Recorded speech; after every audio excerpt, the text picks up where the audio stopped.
Doctor Narendra दाभोळकरांचा खून झाला आणि तो प्रश्न मनाला इतका लागला, या कामाच्या माध्यमातून एक आदरांजली वाहण्यासाठी म्हणून हे काम मी स्वीकारलं. अंधश्रद्धा निर्मूलन समिती देवाच्या विरोधात कधीच काम करत नाहीये. स्त्रियांचं आंतरिक वैचारिक सौंदर्य वाढवणं फार गरजेचं आहे. तर एक 50 वर्ष एका महिलेच्या डोक्यामध्ये जट होती आणि ती 10.5 फूट लांबीची, जवळजवळ 8 किलो वजनाची ती जट घेऊन अशी जगत होती. पण पैशापेक्षा हे काम फार महत्वाचं आहे. कारण आता मी जेव्हा जट निर्मूलन करते त्यावेळेला ज्या बाईच्या डोक्यातली मी जट काढते तेव्हा तिच्या चेहऱ्यावरचं जे हास्य असतं ते मला मिळणाऱ्या लाख सव्वा लाखापेक्षा ते मला मोलाचं वाटतं.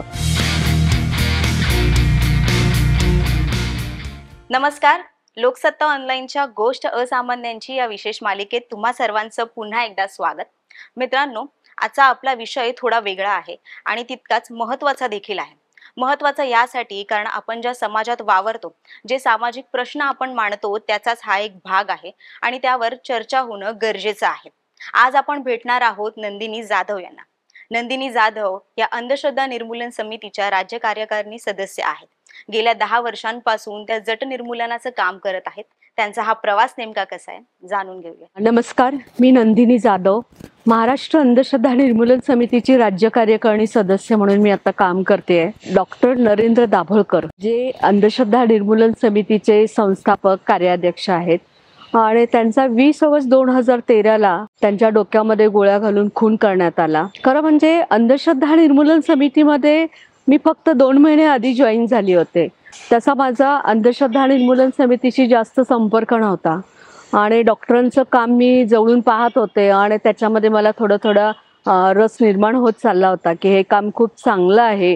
पण माझं स्वतःचं ब्युटी पार्लर असल्यामुळे मी काही वेळ जास्त देऊ शकत नव्हते. पण 20 ऑगस्टला असं झालं की डॉक्टर नरेंद्र दाभोळकरांचा खून झाला आणि तो प्रश्न मनाला इतका लागला की मग ठरवलं की आपण आता स्वतः जे काम करतो स्त्रियांचं बाह्य सौंदर्य वाढवण्याचं, त्यापेक्षा स्त्रियांचं आंतरिक वैचारिक सौंदर्य वाढवणं फार गरजेचं आहे आणि त्यामुळे मी अंधश्रद्धा निर्मूलन समितीमध्ये काम करायला लागले. अंधश्रद्धा निर्मूलन समितीचं काम करायचं म्हणजे की ज्या ज्या वेगवेगळ्या समाजामध्ये अंधश्रद्धा आहेत त्याच्या विरोधात काम करायचं. आणि अंधश्रद्धा निर्मूलन समितीच्या बाबतीमध्ये असा लोकांच्यामध्ये गैरसमज आहे की हे देवाच्या विरोधात काम करणार आहे.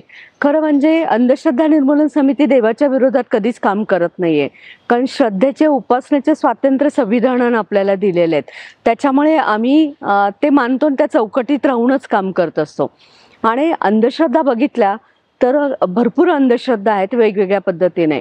आम्ही काम करताना कुठे की ज्या ठिकाणी शोषण होतं, फसवणूक होतं देवाच्या नावाने, त्या ठिकाणी अंधश्रद्धा निर्मूलन समितीचे लोक आम्ही काम करत असतो. आणि हे अंधश्रद्धेचं काम जेव्हा मी करायला लागले तेव्हा वेगवेगळे विषय हाताळू लागले. त्याच्यामध्ये पहिल्यांदा मी वैज्ञानिक दृष्टिकोन मुलांच्यामध्ये रुजवण्यासाठी काही चमत्काराचे प्रयोग शिकले आणि ते विद्यार्थ्यांच्यामध्ये शाळेच्या माध्यमातून, कॉलेजच्या माध्यमातून ते प्रयोग करायला शिकले मी.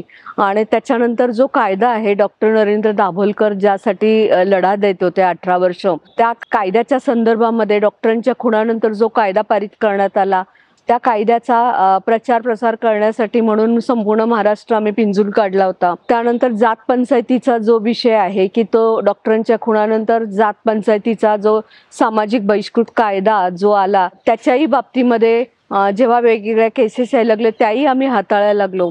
आणि त्याच्यामुळे असं करता करता अनेक केसेस वेगवेगळ्या क्षेत्रातले येत होते अंधश्रद्धेच्या बाबतीत. खरं म्हणजे माझ्याकडे एक जेव्हा केस आली, बँक ऑफ इंडियामध्ये मॅनेजर होते आणि ते भेटायला आले आणि त्यांनी सांगितलं की माझ्या बायकोच्या डोक्यामध्ये जट आहे. खरं म्हणजे जेव्हा माझं पार्लर होतं त्यावेळेला मी अनेक महिलांचे जट निर्मूलन केले होते, पण ते बाहेर लोकांना सांगायचं नव्हतं. कारण हायजीनच्या दृष्टीने जर का बघितलं की तो पार्लरवरती परिणाम होतो, त्याच्यामुळे ते कोणाला सांगत नव्हतो. पण जेव्हा ती केस आली तेव्हा त्यांना म्हटलं की आपण जट कापून टाकूया. पण त्यांच्या मनामध्ये इतकी प्रचंड अंधश्रद्धा होती की त्यांना वाटत होतं की जट कापली की माझा मृत्यू होईल, म्हणजे माझा म्हणजे की कापणाऱ्याचाही आणि त्या बाईच्या नवऱ्याचाही. त्याच्यामुळे त्या भीतीने ते जट कापत नव्हते, कारण त्यांना असं सांगितलं गेलं होतं. आणि गेली 7 वर्ष त्या बाईच्या डोक्यावरती ती जट होती आणि त्यांचं खूप काउन्सिलिंग करावं लागलं. आणि त्यानंतर मग मात्र आम्ही तिचं जटेतून मुक्तता केली. आणि ही जी बातमी आहे खऱ्या अर्थाने जेव्हा अशा काही केसेस येतात, म्हणजे की आपण म्हणतो की अशिक्षित लोकांच्याच डोक्यामध्ये खूप अंधश्रद्धा असतात, पण सुशिक्षित लोकांच्या मध्ये ही प्रचंड प्रमाणामध्ये अंधश्रद्धा असतात. हे एक उदाहरण जट निर्मूलनाचं माझ्यासमोर आलं आणि ते जेव्हा जट कापली आणि त्यांच्याकडूनच उत्तर आलं की 7 वर्ष मी उगीच माझ्या आयुष्यातले वाया घालवलेले आहेत. आणि त्याच्यापासून मग पेपरमध्ये काही बातम्या यायला लागल्या, TV वरती न्यूज दाखवल्या गेल्या आणि त्याच्यातून जटच्या बाबतीमध्ये संपूर्ण महाराष्ट्रामध्ये ही न्यूज जशी पसरली तसे काही लोक मला फोन करून विचारत होते की जट म्हणजे काय असते, कशी काय होते आणि कापल्यानंतर काही त्याचे परिणाम वाईट होत नाहीयेत ना. आणि तेव्हा त्यांच्या मनातल्या अशा अंधश्रद्धा दूर करता करता म्हणजे की मी ह्या जट निर्मूलनाकडे आणि एक डॉक्टर नरेंद्र दाभोळकरांना ह्या कामाच्या माध्यमातून एक आदरांजली वाहण्यासाठी म्हणून हे काम मी स्वीकारलं. खरं म्हणजे माझं एक 20-22 वर्ष माझं स्वतःचं 2000 स्क्वेअर फीटमध्ये माझं पार्लर होतं आणि ते पार्लर मी खरे म्हणजे की त्याच्यामध्ये मी मोफत म्हणजे की ज्या एकल महिला आहेत, विधवा महिला आहेत किंवा रेड लाईट एरियातल्या मुली आहेत, महिला आहेत, यांच्यासाठी मी सामाजिक काम करतच होते पहिल्यापासूनच. म्हणजे की मला महिन्याला 1.5 लाख रुपयाचा इन्कम होता, पण पैशापेक्षा हे काम फार महत्त्वाचं आहे. कारण आता मी जेव्हा जट निर्मूलन करते त्यावेळेला ज्या बाईच्या डोक्यातली मी जट काढते तेव्हा तिच्या चेहऱ्यावरचं जे हास्य असतं ते मला मिळणाऱ्या 1-1.25 लाखापेक्षा ते मला मोलाचं वाटतं आणि त्याच्यामुळे हे काम मला करायलाही आनंद वाटतो. कारण डॉक्टर नरेंद्र दाभोळकर नेहमी म्हणायचे की काम करताना तुम्हाला मजा यायला पाहिजे आणि खऱ्या अर्थानं मला या कामामध्ये मजा येत होती. जेव्हा मी पहिली जट काढली म्हणजे काउन्सिलिंग हा त्यातला फार महत्त्वाचा मुद्दा आहे त्याच्यामध्ये. कारण सुरुवातीला जेव्हा एक जट काढली त्यानंतर काही 2 वर्ष कोणी महिला जट कापायला तयार होत नव्हत्या, पण अनेक महिला संपर्कात होत्या, त्या आजूबाजूला दिसत होत्या, मी त्यांच्याशी संवाद साधत होते. त्या जटेबरोबर इतकी श्रद्धा जोडली गेलेली असते की ती देवीची जट आहे, ती कापली तर वाईट होऊ शकतं असं त्यांच्या डोक्यामध्ये घातलेलं असतं. त्याच्यामुळे त्यांचं काउन्सिलिंग करताना मला प्रचंड म्हणजे की लोक शिव्या द्यायचे, मारहाण करायचे, अंगावर यायचे आमच्या किंवा हाताला धरून घरातून बाहेर काढायचे, सातत्याने मग अपमानित करायचे. पण आम्ही ह्या सगळ्या ज्या गोष्टी त्या शिव्या जरी दिल्या तरी ते आमच्यावरती फुलांचा वर्षाव करतात असं समजायचो. कारण डॉक्टर नरेंद्र दाभोळकरांनी ज्या पद्धतीने विवेकाने काम कसं करायला पाहिजे आणि ते ज्या पद्धतीने करायचा हा आदर्श आमच्या पुढे असल्यामुळे अशा महिलांचं आम्ही 2-2 वर्ष मी 2 ते 7 वर्ष मी काउन्सिलिंग केलं आणि आतापर्यंत 277 महिलांचं जटेतून मुक्तता केलेली आहे. आतापर्यंत मी 277 महिलांचे जट निर्मूलन केलेले आहेत आणि संपूर्ण महाराष्ट्रातील बघितलं तर 21 जिल्ह्यामध्ये फिरून ते जट निर्मूलन केलेलं आहे. आणि सगळ्यात लांब जट म्हणजे बघितली तर एक 50 वर्ष एका महिलेच्या डोक्यामध्ये जट होती आणि ती 10.5 फूट लांबीची आणि जवळजवळ 8 किलो वजनाची ती जट 50 वर्ष घेऊन ती बाई म्हणजे की जट घेऊन अशी जगत होती. म्हणजे त्याच्यामुळे तिला शारीरिक वेदना प्रचंड व्हायच्या आणि पण त्या भीतीपोटी ती जट कापायला तयार होत नव्हती. पण जेव्हा तिचे शारीरिक प्रॉब्लेम वाढले तेव्हा डॉक्टरांनी तिला सांगितलं की हे कापल्याशिवाय पर्याय नाही आणि मग त्या बाईचं आपण समुपदेशन केलं आणि त्याच्यातून मग त्या बाईचं आपण जट निर्मूलन केलेलं आहे. जट कापणं म्हणजे फक्त त्या बाईच्या डोक्यातली जट कापायची नसते, तर आधी तिच्या डोक्यातली अंधश्रद्धा दूर करायची, तिच्या कुटुंबातल्या लोकांची अंधश्रद्धा दूर करायची आणि तिच्या आजूबाजूला राहणाऱ्या लोकांच्या डोक्यातलेही अंधश्रद्धा दूर कराव्या लागतात. कारण जेव्हा तिच्या डोक्यातली जट कापली जाते त्यावेळेला त्या महिलेला आजूबाजूचे लोक भीती घालत असतात. त्याच्यामुळे आजूबाजूच्या लोकांनाही समजावून सांगणं फार गरजेचं असतं आणि मग आजूबाजूच्या गावातल्या लोकांना गोळा करणं, गावातले सरपंच आहेत, सामाजिक कार्यकर्ते असतात, अंगणवाडी सेविका असतात, अशा महिलांना एकत्र बोलवायचं आणि त्या महिलेचं जट निर्मूलन करायचं. पुण्यासारख्या ठिकाणी पुणे जिल्ह्यामध्ये मी साधारण 100 महिलांचं जट निर्मूलन केलेलं आहे आणि त्याच्यामध्ये बऱ्याच जणांचा एक मला प्रश्न विचारला जातो तो म्हणजे की तुमच्याकडे येणारी जी बाई आहे ती कोणत्या जातीतली असते. खरं म्हणजे मी कधी जात पाहत नाहीये, मला ती समोर बाई दिसत असते आणि तिची ती वेदना आणि तिच्या डोक्यातली ती जट याच्यापेक्षा मला कधीच बाईची जात कधी दिसली नाही. कारण अंधश्रद्धा निर्मूलन समितीमध्ये आम्ही जात म्हणजे की 2 जाती म्हणतो, एक स्त्री आणि पुरुष, आणि धर्म हा माणुसकीचा असतो.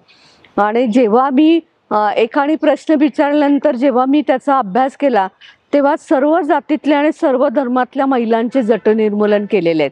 त्याच्यामध्ये मुस्लिम आहेत, ख्रिश्चन आहेत, जैन धर्मातले आहेत, हिंदू धर्मातले आहेत, सगळ्या प्रचंड वेगवेगळ्या जाती धर्मातले याच्यामध्ये जट निर्मूलन केलेलं आहे. जट म्हणजे की केसांमध्ये एक गुंता होतो, म्हणजे केस जर का विंचरले नाही तर केसांमध्ये गुंता तयार होतो. अस्वच्छतेमुळे केसामध्ये छोटीशी गाठ तयार होते आणि ती गाठ जर का वेळीच सोडवली नाही तर मग बाकीचे केसही त्याच्यामध्ये गुंफले जातात आणि एक सगळे केस एकत्र गुंफले जातात आणि मग केस त्याला विंचरता येत नाहीयेत किंवा केस व्यवस्थित स्वच्छ करता येत नाही, धुता येत नाहीत आणि मग त्याच्यामध्ये प्रचंड प्रमाणामध्ये उवा, लिका, काही ठिकाणी प्रचंड प्रमाणामध्ये डोक्यात जखमा होतात, त्याच्यामध्ये आळ्या पडलेल्या असतात आणि अशातून या लोकांना मग ते सांगावं लागतं की ही जी जट आहे ती त्याच्याशी देवाचा आणि जटेचा काही संबंध नसतो. कारण जटेचा आणि देवाचा इतका संबंध जोडलेला असतो की जट ही देवीची आहे आणि ती कापली तर आपलं वाईट होईल, अशी ही अंधश्रद्धा असते. ती डोक्यातून काढून मग जट निर्मूलन केलं जातं. आणि जेव्हा आम्ही त्यांच्या डोक्यातली जट कापतो आणि म्हणजे की जट कापण्यापुरतं त्या महिलांशी संपर्कात आम्ही नसतो, तर जट कापल्यानंतरही त्या महिलांशी आमचा संपर्क असतो. अनेक ज्या महिला आहेत त्या आमच्या काउन्सिलर म्हणून काम करतात की पुढची जर का एखादी बाई जट कापण्यासाठी आली तर तिचं काउन्सिलिंग, ज्या महिलेची जट कापलेली आहे ती महिला सांगते की माझी जट कापली पण माझ्यावरती कुठलंही वाईट संकट आलं नाहीये. अशा माध्यमातून त्या महिलाही अंधश्रद्धा निर्मूलन समितीशी स्वतःला जोडून घेतात. याच्यामध्ये अनुभव असा आला की जेव्हा जट निर्मूलन करताना म्हणजे की आपण बघतो की लहान मुलीच्या डोक्यामध्ये जर का जट आली तर तिचं देवदासी म्हणून देवाबरोबर लग्न लावण्यात येतं. म्हणजे देवदासी कायदा आहे पण छुप्या पद्धतीने अजूनही देवीबरोबर लग्न लावण्यात येतं. म्हणजे घावर गावामध्ये राजगडच्या पायथ्याला घावर म्हणून गाव आहे, त्या ठिकाणी एका छोट्या मुलीच्या 10 वर्षाच्या मुलीच्या डोक्यामध्ये जट होती आणि त्या जटेमुळे तिची शाळा सुटली होती आणि खरं म्हणजे प्रचंड प्रमाणामध्ये प्रचंड तिला त्रास होत होता.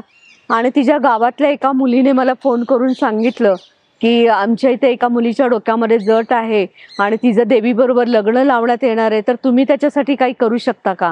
आणि मग मी त्या मुलीच्या आईचा नंबर मिळवला वगैरे आणि फोनच्या माध्यमातून त्या आईशी तिचा संपर्क केला, पण त्यांनी काही माझं ऐकायला तयार नव्हता आणि प्रचंड प्रमाणामध्ये त्यांनी म्हणजे अपमानित केलं जात होतं, शिव्या दिल्या जात होत्या. आमच्या मुलीचा प्रश्न आहे, माझा नवरा मेलेला आहे आणि आता जर का मुलीची मी जट कापली तर माझा एकुलता एक मुलगाचा मृत्यू होऊ शकतो, त्याच्यामुळे माझ्या मुलीचं लग्न लावलंच पाहिजे असं त्यांना एका बाहेर देवऋषीने सांगितलं होतं. आणि मग मात्र आम्ही अंधश्रद्धा निर्मूलन समितीची आम्ही काही लोक त्या गावामध्ये गेलो आणि तिथं काउन्सिलिंग केलं. तेव्हा गावातल्या लोकांनी आम्हाला खरं म्हणजे विरोध केला आणि त्यांचं समुपदेशन आम्ही केलं आणि त्यानंतर त्या साधारण समुपदेशन करायला आम्हाला 4 ते 5 तास लागले आणि त्यानंतर त्या मुलीच्या आईचं समुपदेशन करावं लागलं. त्या मुलीची जेव्हा मी जट कापली तेव्हा ती मुलगी जोरजोरात रडायला लागली आणि तिची आई मला म्हणायला लागली, माझी मुलगी गेल्या 4-5 वर्षामध्ये रडली नव्हती आणि बघा जट कापल्यामुळे तिला त्रास व्हायला लागला. पण जेव्हा तिच्या आईला जवळ बोलवलं आणि तिला दाखवलं तेव्हा तिला सांगितलं, बघा म्हटलं की हे कसं आहे, तर तिचं डोकं अक्षरशः म्हणजे की जेव्हा तिचे डोक्याचे वरचे केस कापले आणि त्याच्यामध्ये एक पापुद्रा तयार झाला होता केसाच्या ह्याच्यामध्ये आणि तो पापुद्रा जो कात्रीने कापला गेला आणि त्याच्यामध्ये प्रचंड प्रमाणामध्ये उवा होत्या, प्रचंड प्रमाणामध्ये आणि तो पापुद्रा कापला तशा त्या उवा बाहेर यायला लागल्या. म्हणजे अक्षरशः माझ्या हातावरती पूर्ण चढल्या होत्या. म्हणजे की जसं वारुळातून मुंग्या बाहेर येत होत्या तशा तिच्या डोक्यातून त्या उवा बाहेर येत होत्या. तिच्या डोक्यामध्ये आळ्या पडल्या होत्या आणि हर्षा जोरजोरामध्ये, त्या मुलीचं नाव हर्षा होतं, ती जोरजोरात रडत होती. खरं म्हणजे की मला कळत नव्हतं की काय करावं, कारण मी पहिल्यांदाच हा असा प्रकार आणि हे जट निर्मूलन 100व माझं जट निर्मूलन होतं. आणि ह्या छोट्या मुलीचं जट निर्मूलन म्हणजे की ही छोटी मुलगी पहिल्यांदाच मी अशा मुलीचं जट निर्मूलन केलं होतं. आणि जेव्हा तिची जट कापली तेव्हा म्हणजे की हर्षालाही बरं वाटत होतं, कारण तिच्या डोक्यामध्ये झालेल्या जखमा आणि तिच्या आईचाही जे अंधश्रद्धेबाबत तिचं हे होतं की जट कापल्यानंतर काहीतरी होईल म्हणून वगैरे.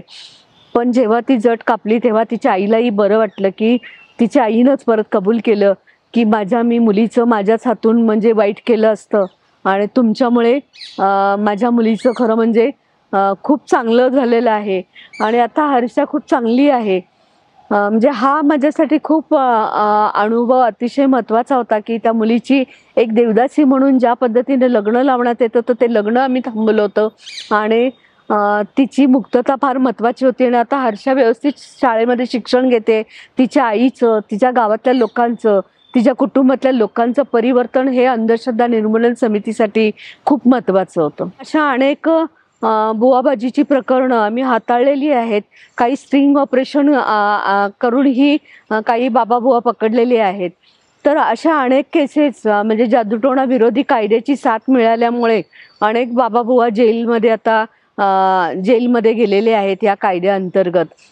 पण आपण म्हणतो की कायदा आला, पण कायद्यामुळे कायद्याचा धाक ह्या बुवाबाजीवरती बसला असेल. पण ते खरं म्हणजे हा गैरसमज आहे. कारण जो कायदा होतो, पण कायद्याचा प्रचार प्रसार करणं फार गरजेचं आहे आणि शासनाकडून त्याचा प्रचार प्रसार केला जात नाहीये. पोलिसांची प्रशिक्षणं घेणं गरजेचे असतात, पण त्या पोलिसांनाच हा जादूटोणा विरोधी कायद्याचं अज्ञान असल्यामुळे ज्या केसेस पोलीस स्टेशनला येतात त्याबाबत केसेस नोंदवल्या जात नाहीयेत. त्याच्यामुळे अशा अनेक केसेस काही नोंदवल्या जात नाहीत. त्याच्यामुळे बुवाबाजी फोफावत चाललेली आहे. ज्या पद्धतीने बुवाबाजी साठी जो जादूटोणा विरोधी कायदा जसा आहे, तसाच समाजातून काही लोकांना बहिष्कृत केलं जातं. म्हणजे की काही समाजातले पंच असतात, ते पंच स्वतःचं वर्चस्व आपल्या समाजातील लोकांच्यावरती कसं राहील आणि समाजातल्या लोकांनी म्हणजे आंतरजाती विवाह केला असेल किंवा त्यांची कोणतीही परवानगी न घेता कोणतीही कृती केली असेल, तर समाजाचे पंच ह्या लोकांना समाजातून बहिष्कृत करतात. आणि मग अशासाठी जो सामाजिक बहिष्कृत कायदा आहे, हा जो कायदा डॉक्टरांच्या खुनानंतर हाही कायदा करण्यात आलेला आहे. या कायद्याअंतर्गत समाजातल्या अनेक केसेस आपण केलेले आहेत की जे जात पंचायतीची पूर्ण समाजामध्ये पंचांचं वचक बसलेलं आहे आणि त्या पंचांच्या विरोधामध्ये कारवाई होणं फार गरजेचं आहे की जेणेकरून समाजातले कितीतरी लोकांच्या वरती म्हणजे की बघितलं तर त्यातल्या त्यात महिला खूप भरडल्या जातात याच्यामध्ये. लोकसत्ताच्या माध्यमातून जे कोणी हे व्हिडिओ पाहत आहेत तर त्या प्रत्येक व्यक्तीला मला एक सांगायचं आहे की देवावरती श्रद्धा असावी, पण अंधश्रद्धा असू नये. कारण देवाच्या नावाखाली प्रचंड प्रमाणामध्ये तुमचं शोषण केलं जातं, फसवणूक केली जाते आणि तिथं मग तुमचं शारीरिक, आर्थिक आणि मानसिक शोषण केलं जातं. हे तुमच्या लक्षात येत नाही. तर वेळीच स्वतःला सावरणं फार गरजेचं आहे. आणि अशा पद्धतीने जर का कुठं तुमचं शोषण होत असेल तर महाराष्ट्र अंधश्रद्धा निर्मूलन समितीच्या संपूर्ण महाराष्ट्रामध्ये आमच्या शाखा आहेत. तर जर का तुमचं कुठलं शोषण झालं असेल किंवा फसवणूक झाली असेल अंधश्रद्धेच्या माध्यमातून, तर तुम्ही अंधश्रद्धा निर्मूलन समितीशी संपर्क करू शकता. आणि मला खात्री आहे की तुम्ही हे अनुभव ऐकल्यानंतर नक्कीच तुम्ही कोणत्याही अंधश्रद्धेला बळी पडणार नाही. धन्यवाद. महिलांचं बाह्य सौंदर्य वाढवण्यापेक्षा त्यांचं आंतरिक आणि वैचारिक सौंदर्य वाढवणं गरजेचं आहे. या उद्देशाने नंदिनी जाधव करत असलेलं हे सामाजिक कार्य खरंच समाजाला एक नवी दिशा देणारं आहे. तर ही होती आजची आपली गोष्ट असामान्यांची. नव्या माहितीसह आपण भेटूयात पुढच्या भागात.